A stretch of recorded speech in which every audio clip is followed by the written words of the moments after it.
जय हिंद दोस्तों, स्वागत है आप सभी का अपना यूट्यूब चैनल अनिकेत मित्र जीके जीएस पर। दोस्तों आपके एग्ज़ाम बिहार पुलिस एग्ज़ाम को बेहतरीन बनाने के लिए हम पॉलिटी का प्रश्न लेकर आ गए हैं। जो 4100 प्रश्न देखेंगे, इसमें वीवीआई महा प्रश्न देखने वाले हैं।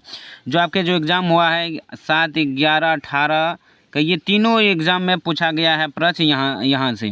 तो दोस्तों ये प्रश्न आपके एग्ज़ाम के आगामी एग्ज़ाम के लिए काफ़ी अति रामबाण प्रश्न है। ये 4100 सेट पार्ट 2 है, जो इससे पहले हम 1 करवा चुके हैं। जो लोग नहीं देखे हैं जाकर देख सकते हैं, या इसका प्ले लिस्ट मिल जाएंगी। तो चलिए चलते हैं जहाँ से प्रश्न बचा आपका आज देखने वाला है। यहाँ से प्रश्न देखने वाले 50 से आगे देखेंगे प्रश्न। 50 तक पहले करवा चुके हैं, 1 से लेकर 50 तक।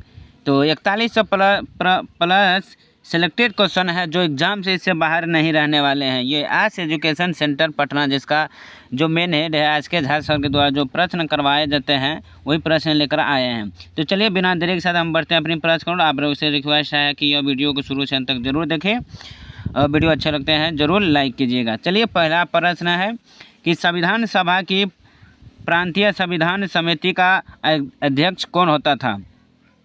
तो संविधान सभा की प्रांतीय संविधान समिति का अध्यक्ष कौन था। तो इसका राइट आंसर हो जाएंगे सरदार वल्लभ भाई पटेल। तो सरदार पटेल जो थे वल्लभ भाई, वही थे संविधान सभा की प्रांतीय संविधान समिति के अध्यक्ष। Option D is the right answer. अगली प्रश्न है आपका, इन व्यक्तियों में से कौन कैबिनेट मिशन का सदस्य नहीं था। तो कौन कैबिनेट मिशन का सदस्य नहीं था। तो ऑप्शन ए हो जाएंगे विलियम वुड, जो वह कैबिनेट मिशन का सदस्य नहीं था। अगला प्रश्न है कि निम्नलिखित में से किस अधिवेशन में कलकत्ता में सर्वोच्च न्यायालय की स्थापना का प्रावधान किया था। इसका जो राइट आंसर हो जाएंगे दोस्तों, option A is the right answer. Regulating act 1773 के अधिनियम। अगली है कि भारतीय संविधान का प्रथम प्रारूप तैयार किया गया था। तो इसका राइट आंसर हो जाएंगे 55 का option B is the right answer. BN Rao के द्वारा भारतीय संविधान का प्रथम प्रारूप तैयार किया गया था। अगली प्रश्न है, एक संघीय व्यवस्था और केंद्र में द्वंद्व शासन भारत में लागू किया गया था।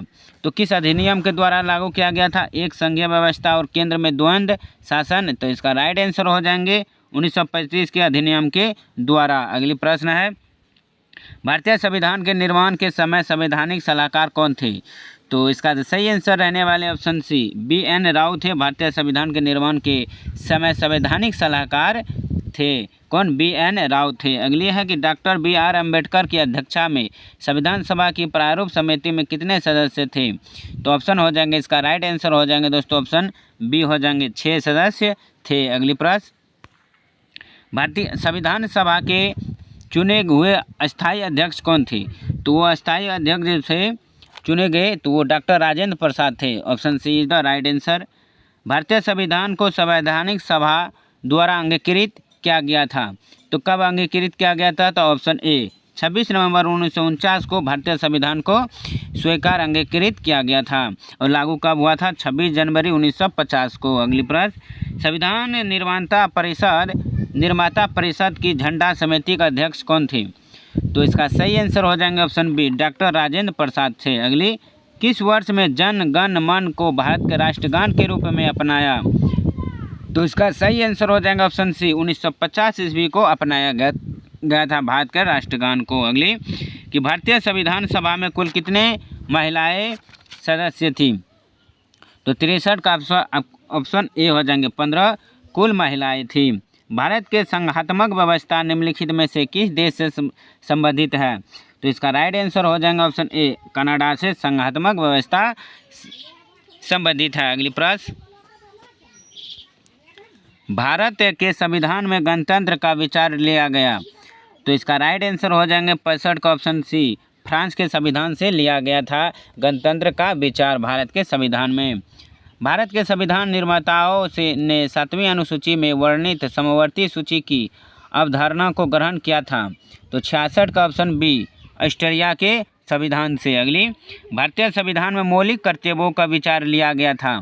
तो कहाँ से मौलिक कर्तव्य लिया गया था। तो इसका राइट आंसर हो जाएंगे दोस्तों option see the right answer, रूस से पूर्व सोवियत संघ के संविधान से। अगली, लिखित संविधान का प्रारंभ किस देश से हुआ था।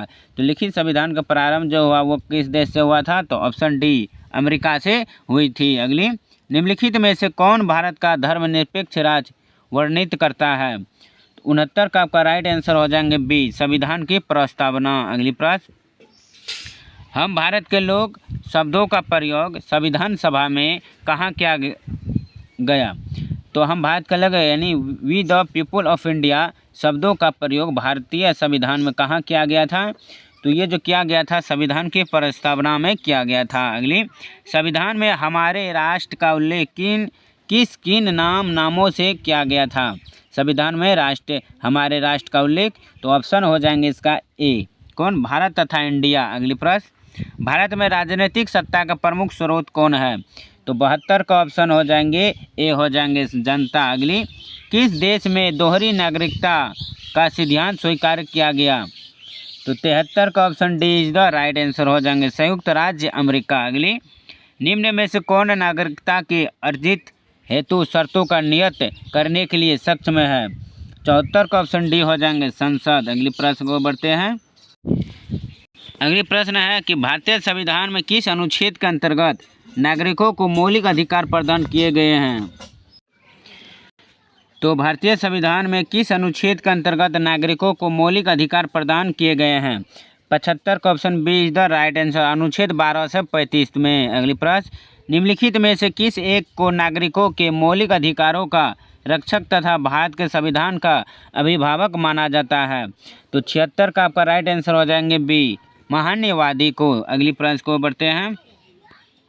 अगली प्रश्न है कि संपत्ति के मौलिक अधिकार को कब समाप्त किया गया? तो संपत्ति के मौलिक अधिकार का, तो 77 का option A is the right answer हो जाएंगे आपका 1978 में संविधान के 44वें संशोधन द्वारा। अगली प्रश्न है कि संविधान के किस प्रावधान द्वारा संविधान के किस प्रावधान द्वारा अस्पृश्यता का उन्मूलन किया गया है? तो 78 का आपका राइट आंसर हो जाएंगे सी, अनुच्छेद 17 में किया गया है। अगली प्रश्न कि निम्नलिखित में से भारत के संविधान का कौन सा अनुच्छेद कानून के समक्ष समानता से संबंधित है? तो इसका राइट आंसर हो जाएंगे 79 का option C is the right answer, अनुच्छेद 14 में जो क्या कहा गया है कि कानून के समक्ष समानता से संबंधित है। अगली है कि संविधान के अंतर्गत मूल अधिकार का संरक्षक कौन है? तो 80 का जो ऑप्शन हो जाएंगे संसद होते हैं। अगली प्रश्न को बढ़ते हैं। दोस्तों वीडियो प्रश्न अच्छे लगे तो जरूर लाइक कीजिए, चैनल पर पहली बार आए तो प्लीज़ सब्सक्राइब करना न भूलें। अगली प्रश्न है कि भारतीय संविधान में स्वतंत्रता का अधिकार 4 अनुच्छेदों द्वारा प्रदान किया गया है, जो अनुच्छेद किस में है? तो इसका ए हो जाएंगे अनुच्छेद 19 से अनुच्छेद 22 तक के। अगली प्रश्न, भारतीय संविधान में संशोधन करके शिक्षा का अधिकार कब जोड़ा गया? तो इसका राइट आंसर हो जाएंगे दोस्तों 82 का option A is the right answer, 1 अप्रैल 2010 को। अगली प्रश्न, भारतीय संविधान के किस अनुच्छेद में भाषण एवं अभिव्यक्ति की स्वतंत्रता के मूल अधिकार का प्रावधान है? तो अनुच्छेद इसका राइट आंसर हो जाएंगे option B is the right answer, अनुच्छेद 19 में कहा गया है। अगली प्रश्न, निम्नलिखित में से कौन सा मूल अधिकार विदेशी नागरिकों को प्राप्त नहीं है? तो विदेशी नागरिकों को कौन सा मूल अधिकार प्राप्त नहीं है? तो ऑप्शन हो जाएंगे इसका बी, कौन? अभिव्यक्ति की स्वतंत्रता का अधिकार। अगली प्रश्न, भारत के संविधान के अंतर्गत कौन सा अनुच्छेद कारखानों में बालकों के नियोजन का प्रतिषेध करता है? तो 85 का ऑप्शन डी हो जाएगा अनुच्छेद 19, जो बालकों के नियोजन का प्रतिषेधन करता है। अगली प्रश्न, भारतीय संविधान में सम्मिलित नीति निर्देशक तत्वों की प्रेरणा हमें किस संविधान से प्राप्त हुई है? भारतीय संविधान में सम्मिलित नीति निर्देशक तत्व की प्रेरणा हमें किस संविधान से प्राप्त हुई है? तो इसका राइट आंसर हो जाएंगे 86 का ऑप्शन डी, आयरलैंड से प्राप्त हुई है। अगली प्रश्न, भारतीय संविधान का कौन सा अनुच्छेद भारत की विदेशी नीति से संबंधित है?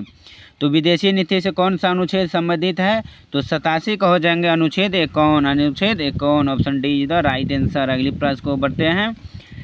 निम्नलिखित में से कौन सा नीति निर्देशक तत्व है? तो कौन सा नीति निर्देशक तत्व है? तो 88 का आपका राइट आंसर हो जाएंगे ए, सामान्य नागरिक संहिता। अगली प्रश्न, भारतीय संविधान में कितने मौलिक कर्तव्य है?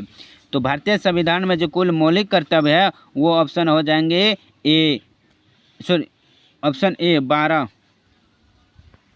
Option C is the right answer. अगली प्रश्न, संविधान में मौलिक कर्तव्यों को कब सम्मिलित किया गया था? तो मौलिक कर्तव्य कब जोड़ा गया था? तो 90 का ऑप्शन ए हो जाएगा 1976 ईस्वी में जोड़ा गया था मौलिक कर्तव्यों का। अगली प्रश्न, भारतीय संविधान के किस अनुच्छेद में 42वें संविधान विधेयक द्वारा मूल कर्तव्यों को सम्मिलित किया गया था?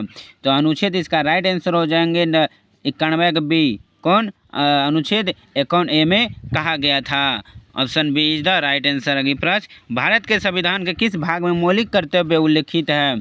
तो किस भाग में? तो option A C is the right answer, भाग 4वां ए में कहा गया है। अगली प्रश्न, निम्नलिखित में से कौन सा सम्मिलित नहीं है? इसमें कौन सा संविधान का भाग है और विषय है जो सम्मिलित नहीं है? तो 93 का जो option D is the right answer. जो मूल कर्तव्य है वो किस भाग में है? भाग 5 में नहीं है। अभी बताएं मूल कर्तव्य किस में है? भाग 4A में कहा गया है। तो option D is the right answer. अगली, भारतीय संविधान का कौन सा अनुच्छेद राष्ट्रपति के पद के लिए पुनः निर्वाचन की योग्यताएं निर्धारित करता है? तो अनुच्छेद इसका राइट आंसर हो जाएंगे ऑप्शन डी, अनुच्छेद 57। अगली प्रश्न, राष्ट्रपति का रिक्त स्थान भर लिया जाना चाहिए? तो ऑप्शन हो जाएंगे इसका बी, 6 माह में। कितना? 6 माह में। अगली प्रश्न को बढ़ते हैं, संविधान के किस अनुच्छेद के अंतर्गत भारत के राष्ट्रपति को अध्यादेश जारी करने की शक्ति प्रदान है? तो इसका राइट आंसर हो जाएंगे 97 का ऑप्शन बी, अनुच्छेद 123। अगली, राष्ट्रपति पर महाभियोग का आरोप संसद के किस सदन द्वारा लाया जा सकता है? तो इसका राइट आंसर हो जाएंगे 298 का option see the right answer, संसद के किसी भी सदन के द्वारा। अगली प्रश्न को बढ़ते हैं, भारतीय संविधान का कौन सा अनुच्छेद राष्ट्रपति को उच्चतम न्यायालय परामर्श करने की शक्ति प्रदान करता है? तो 99 का option C is the right answer, अनुच्छेद 143 के तहत। अगली है, निम्नलिखित में से राष्ट्रपति किसकी नियुक्ति करता है? तो राष्ट्रपति जो है किसकी नियुक्ति करता है? तो उपयुक्त में से सभी, भारत के महानवादी को भी, नियंत्रण एवं महालेखा परीक्षक की, एक राज्य का राज्यपाल का भी नियुक्ति करता है। इसीलिए option D is the right answer हो जाएंगे। चलिए आज के लिए इतना ही। जो मैंने 50 प्रश्न करवाए ये पार्ट 2 था, इससे अब आगे लेकर आएंगे पार्ट 3 के साथ लेकर आएंगे आपके एग्ज़ाम तक के लिए। सभी एग्ज़ाम के लिए ये प्रश्न आपका सिलेक्टेड प्रश्न क्वेश्चन है जो इससे बाहर आपके एग्ज़ाम में नहीं रहने वाले हैं। अगर जो लोग दे कर आएंगे एग्ज़ाम यहाँ से प्रश्न मिला सकते हैं कि आपका कितना पॉलिटी में राजनीतिक साथ में पूछा गया प्रश्न है। तो चलिए आज के लिए इतना ही, फिर मिलता हूँ इससे 101 लेकर अगले सेट के साथ। तब तक के लिए धन्यवाद। अगर वीडियो पसंद आए तो ज़रूर लाइक कीजिए। चैनल पर पहली बार जुड़े तो प्लीज़ सब्सक्राइब करना ना भूलें। वीडियो अच्छे लगे तो लाइक ज़रूर करिए। जय हिंद, धन्यवाद।